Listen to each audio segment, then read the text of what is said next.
അടുത്ത പടം കൃഷ്ണാന്ത് ലാലേട്ടൻ്റെ കൂടെയാണ്. അതിനോട് മുന്നോടിയായിട്ടുള്ള ഒരു വര പറയുന്നതാണ്. അങ്ങനെ നല്ല പടം. പുള്ളിയുടെ തന്നെ ഒരു വെറൈറ്റി പടമായിട്ട് തന്നെ പറയാം. നേരത്തെ ഉള്ളതിനേക്കാളും വ്യത്യസ്തമായിട്ടായിരുന്നു പുള്ളി കോൺസെപ്റ്റ് വ്യത്യാസമാണെന്നാണ്.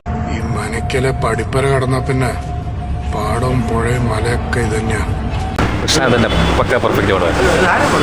എങ്ങനെ എന്തുവാണ് ഈ പടത്തിന് പ്രത്യേകത? എന്തുവാണ് പടത്തില് പ്രൊമോഷൻ ഒന്നും ഇല്ലാതെ ടാക്ടിക്കലായിട്ടുള്ള നല്ല സിനിമയാണ്.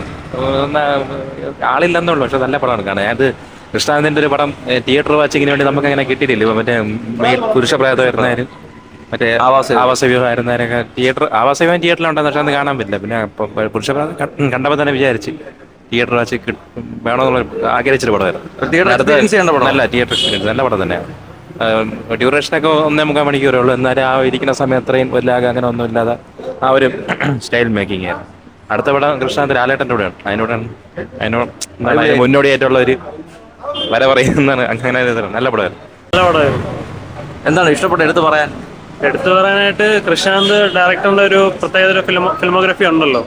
പുള്ളിയുടെ തന്നെ ഒരു വെറൈറ്റി പടമായിട്ട് തന്നെ പറയാം. നേരത്തെ ഉള്ളതിനേക്കാളും വ്യത്യസ്തമായിട്ടായിരുന്നു പുള്ളി. കോൺസെപ്റ്റ് വ്യത്യാസമാണ്, അതിന്റെ ഒരു വിഷ്വൽ ലാംഗ്വേജ് വ്യത്യാസമാണ്. എന്തായാലും മൊത്തത്തിലൊരു എന്റർടൈൻമെന്റ് ആണ് പടം. വലിയ ഹൈപ്പിലൊന്നും വന്ന പടമല്ല. അപ്പം ഇനി അടുത്തങ്ങോട്ട് ആള് കയറാൻ ചാൻസ് ഉണ്ടോ പടത്തിന്? അതറിയില്ല. അത് ഓരോരുത്തരും അത് ഇഷ്ടപ്പെടുന്ന പല രീതിയിലിരിക്കും. ഒരു കൊമേഴ്ഷ്യൽ പടമായിട്ട് നമുക്ക് പറയാൻ പറ്റത്തില്ല. പുള്ളി ഒരു കൊമേഴ്ഷ്യൽ എന്നുള്ള രീതിയിൽ മാത്രമല്ല, പക്ഷെ ഒരു സാമൂഹികപരമായിട്ട് ഒരുപാട് കാര്യങ്ങൾ സംസാരിക്കുന്നുണ്ട്. അപ്പൊ അങ്ങനെ ഇഷ്ടപ്പെടുന്ന ആൾക്കാരാണല്ലോ. ഓക്കെ, എങ്ങനെയുണ്ട് പെർഫോമൻസുകളല്ലേ എല്ലാവരുടെയും? അഭിനയം വളരെ നന്നായിരുന്നു. എല്ലാ ആക്ടേഴ്സും ആ ഒരു ക്യാരക്ടറിനനുസരിച്ച് എല്ലാവരും നന്നായിട്ട് പെർഫോം ചെയ്തിട്ടുണ്ട്. എനിക്ക് നന്നായിട്ട് ഇഷ്ടപ്പെട്ടു മൊത്തത്തിൽ.